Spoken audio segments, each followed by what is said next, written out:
Mga ka-crypto, makinig po tayong mabuti dahil may binibitawang mensahe ngayon si Crypto Captain. Kilala rin siya bilang Universe 20 na hindi po basta hype lamang. Ang sinabi po niya ay diretso at matapang. XRP Moonshot incoming. Sa gitna ng ilang buwang sideways movement ng XRP, biglang nag-iba po ang ihip ng hangin. Hindi po ito dahil sa chismis, kundi dahil sa mga konkretong pagbabago sa likod ng market. Sa mundo ng crypto, kapag ang galaw ay tahimik pero tuloy-tuloy, dito po kadalasang nagsisimula ang malalaking galaw. At ayon po sa mga sinyalis ngayon, mukhang naghahanda na sa XRP para sa susunod na yugto ng kanyang kwento. Sa mga nakaraang buwan, makikita po natin na parang natutulog lang sa XRP. Walang explosive pumps, walang matitinding dumps, pero ayon po kay Crypto Captain, ito ang klase ng katahimikan bago ang paggalaw. Ang pinaka-importanting factor dito ay ang pagpasok ng institutional money. Hindi ito retail hype, kundi structured demand. Ang mga spot XRP ETF sa US ay nakapagtala ng mahigit $1 billion inflows sa loob lamang ng ilang linggo. Ibig pong sabihin nito ay may tuloy-tuloy na bumibili kahit walang ingay. Kapag ganito po ang nangyayari, karaniwang naghahanda ang market para sa mas malakas na breakout. Ngayon ay ano naman po ang sinasabi ng sentiment at momentum ngayon? Kung titingnan po natin ang sentiment, makikita na unti-unti pong nagbabago ang tono ng market. Hindi na ito puro takot o pagdududa. May halong anticipation, may halong kumpiyansa. At ayon po kay Crypto Captain, ito ang klase ng environment kung saan nagsisimula ang malalaking galaw. Kapag ang crowd ay tahimik pero alerto, madalas may paparating. Hindi ito bigla ang pump, kundi controlled expansion. At sa ganitong setup, sa XRP ay mukhang handa ng gumalaw muli. Ang mga ETF inflows, institutional access, regulatory clarity at saka real-world utility ay sabay-sabay na gumagalaw pabor kay XRP. Hindi ito garantiya ng instant moonshot, pero ito ang foundation ng isang sustainable rally. Kung magpapatuloy po ang trend na ito, posibleng makita natin sa XRP sa mas mataas na antas sa taong 2026. Tulad po ng sinabi ni Crypto Captain, ang moonshot ay hindi po biglaan. Minsan, nagsisimula po ito sa bulong. Sa technical analysis, may mga pagkakataon na tahimik ang presyo pero sumisigaw ang chart. At ngayon mismo, sa XRP ay nasa ganitong klase ng sitwasyon. Ilang buwan na po siyang kinukulong ng pababang galaw, kontrolado, walang panik, pero habang tumatagal, mas lalong sumisikip ang galaw. At kapag masikip ang chart, kadalasan may malakas na kasunod. Ayon po sa isang analyst, ang daily chart ng XRP ay mukhang handa na raw para sa massive breakout. Sa loob ng maraming buwan, sa XRP ay gumagalaw po sa ilalim ng isang controlled downside structure. Hindi po siya bumagsak ng biglaan. Hindi rin siya nag-explode paitaas. Bagkos tuloy-tuloy po ang mabagal na pagbaba. Ito ang klase ng galaw na madalas ginagawa ng market kapag may nag-iipon ng pressure. Ayon po sa analyst na si Crypto Captain, makikita sa daily chart dito ang isang malinaw na descending channel, kung saan bawat rally ay napipigilan at bawat pullback ay may hawak na suporta. Ang epekto po nito sa market ay compression. At kapag compressed ang volatility, mas nagiging handa ang presyo sa isang directional move. Ngayon ay ano po ba ang unang target kapag nag-breakout itong sa XRP? Kapag nag-confirm ang breakout, ang unang zone na babantayan po ng market ay ang $2.1 hanggang $2.3. Ito po ang area kung saan dati nag-consolidate si XRP bago po siya bumagsak.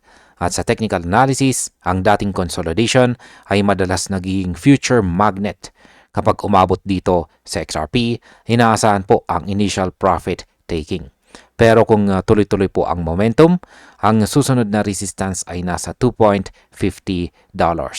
Ito ay dating swing high noong November at kapag nabawi ito, malinaw na nag-shift na ang daily trend mula bearish papuntang bullish. Ngayon ay bakit po ba espesyal ang level na $2.7 pataas? Ang $2.7 na price level ay hindi po ito basta numero. Ito ang area na pumigal kay XRP noong October at dito nag-fail ang kanyang mga rally. Kung makakagawa po si XRP ng breakout dito, ang epekto nito sa market ay psychological at saka technical. Dahil ibig sabihin nito, nabawi na niya ang kanyang key control zone. At kapag nangyari po ito, bubukas ang pinto papunta sa $3 pataas. Mga presyong hindi pa natin nakikita simula early October. Kaya para po sa mga traders, ito ang trend confirmation zone. Para naman po sa mga holders, ito ang signal na tapos na ang mahabang correction phase. At para po sa market, ito ang simula ng bagong narrative.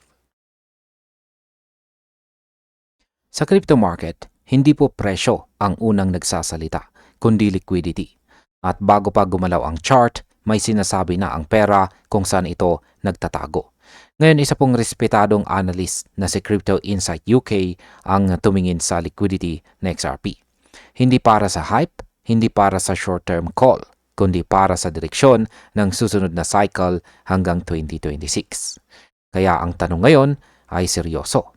Ano ang sinasabi ng liquidity kay XRP?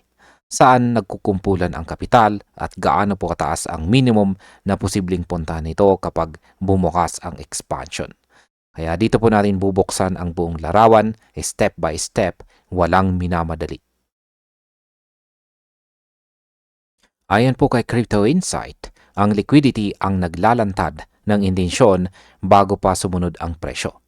Dahil dito po natin nakikita kung saan handang pumasok ang malaking kapital at kung saan manipis ang suporta.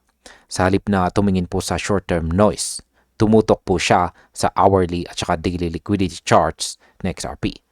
Ipinapakita po ng mga chart na ito kung saan nagkukumpulan ang pera, kung saan ito umiwas at kung saan may unfinished business ang presyo. Ang epekto po nito sa market ay malalim. Dahil ang liquidity ay parang magnet. Kapag bumukas ang momentum, dito natural na hinihila ang presyo. Hindi dahil po sa hype, kundi dahil may naghihintay na kapital. Ano po ba ang ipinapakita ng hourly liquidity chart ni XRP ngayon? Sa hourly chart, makikita si XRP na gumagalaw sa masikip na range matapos ang matagal na pagbaba. Ngayon ay nasa paligid po siya ng $1.87. At kapansin-pansin, ang liquidity sa ilalim ng presyong ito ay manipis na. Ibig sabihin, kaunti na lang ang insentibo para itulak pa siya pababa. Maliban na lang kung may bagong selling pressure. Pero sa itaas po ng presyo, siksik ang liquidity bonds, parang nakaabang, handang humigop ng galaw. Ang imbalance na ito ay malaga dahil nagbibigay ito ng directional bias. Kapag bumalik ang momentum, mas malinaw ang daan pataas kaysa pababa sa time frame na ito. Kapag lumipat naman tayo sa daily chart, mas lumalawak ang kwento. Dito makikita na si XRP ay nasa ilalim ng isang napakalaking liquidity zone na umaabot lampas $3. At ang zone na ito ay nabuo sa loob ng maraming buwan. Hindi ito biglaan. Ibig sabihin, may matagal ng kapital na nag-aantay sa mas mataas na levels. Ayon kay Crypto Insight UK, ang ganitong klaseng build-up ay pwede pong magbigay ng mabilis na galaw kapag nagsimula ang expansion. Ang epekto po nito sa market ay potential acceleration. Dahil kapag nabasag po ang structural resistance, ang presyo ay pwedeng dumaloy diretso sa mga susunod na liquidity peaks. Ngayon ay bakit po ba nasa $4.32 ang minimum target para sa taong 2026? Batay po sa daily liquidity concentration, itinuro ni Crypto Insight UK ang $4.32 bilang minimum target ng XRP sa taong 2026. Hindi ito random number, kundi level kung saan pinakamakapal ang liquidity relative po sa paligid. Ayon po sa analysis, ito ang pinakamababang posibleng puntahan ni XRP kung papasok po siya sa sustained expansion phase. Malagang tandaan, minimum ito, hindi po peak. Ang market impact nito ay mental shift dahil binabago po nito ang long-term expectation mula sa tanong na kung babangon ba si XRP patungo sa tanong na hanggang saan siya pwedeng umabot kapag bumukas ang cycle. Ngayong December, isang malakas na balita ang pumatak dito sa mundo ng crypto. Lumalabas na posibleng may Ripple IPO sa 2026 at ang mga headline ay puno ng speculation at excitement. Ang market ay nag-aabang dahil ang public listing ay hindi basta-basta galaw. Ito ay may kasamang scrutiny, regulatory exposure at transparency requirements. Kaya ang tanong ngayon, ano ba talaga ang ibig sabihin nito para kay XRP at sa atin bilang mga traders at holders?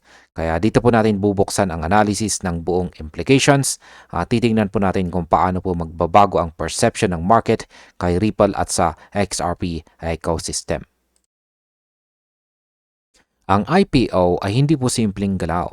Ito ay tanda ng confidence ng leadership sa future ng kumpanya. Ayon po sa crypto commentator dito na si Ripple Bullwinkle, ang late stage talks ay hindi po basta-basta nangyayari. Private firms kadalasan ay nananatiling private hanggat maari. Kaya kung iniisip po ni Ripple ang IPO ngayon, may malinaw na signal na nakikita nila ang favorable conditions. Ang epekto po nito sa XRP market ay malaki. Nagpapakita ito na may confidence si Ripple sa regulatory environment, sa infrastructure at sa demand para sa XRP-powered services. Kaya hindi po ito random move. Ito ay strategic at saka forward-looking. Paano po ba nakakaapekto ang IPO sa presyo ng XRP? Ayon po kay Ripple Bullwinkle, ang IPO ay tanda ng maturity at confidence sa business model ni Ripple. Kapag pumasok po ang kumpanya sa public markets, formal valuation po ang nangyayari. Ibig sabihin, kailangan po ng institutions na mag-assign ng clear value sa kumpanya at sa XRP network. At kapag na-revalue ang ecosystem, direktang naapektuhan ang underlying asset na sa XRP. Para sa market, ang ganitong development ay maaaring magdala ng reassessment ng long-term price potential. Hindi po ito instant price spike, kundi foundational shift na nagtatakda ng bagong baseline para sa valuation ng XRP. Kaya ito po ay mahalagang bantayan ng lahat. Sa aking pananaw, ang IPO po ay maaaring magbago ng landscape ng XRP ecosystem. Ito ay tanda ng confidence at stability. Para sa mga holders, nangangahulugan ito ng mas malinaw na roadmap, regulatory compliance at saka long-term scalability. Ang epekto po sa presyo ay hindi po instant, kundi foundational. Nagtatakda ng bagong valuation baseline. Kapag nagtagumpay po ang IPO, maaaring tumaas ang institutional interest at saka long-term capital inflow. Sa atin bilang mga holders, nagbibigay po ito ng reassurance na may strategic vision si Ripple at sa pamamagitan po at sa pangmatagalan po ang XRP ay maaaring maging mas resilient at credible bilang digital asset sa global market. At hanggang dito na lamang po tayo sa video na ito mga ka-crypto. Maraming salamat sa panonood.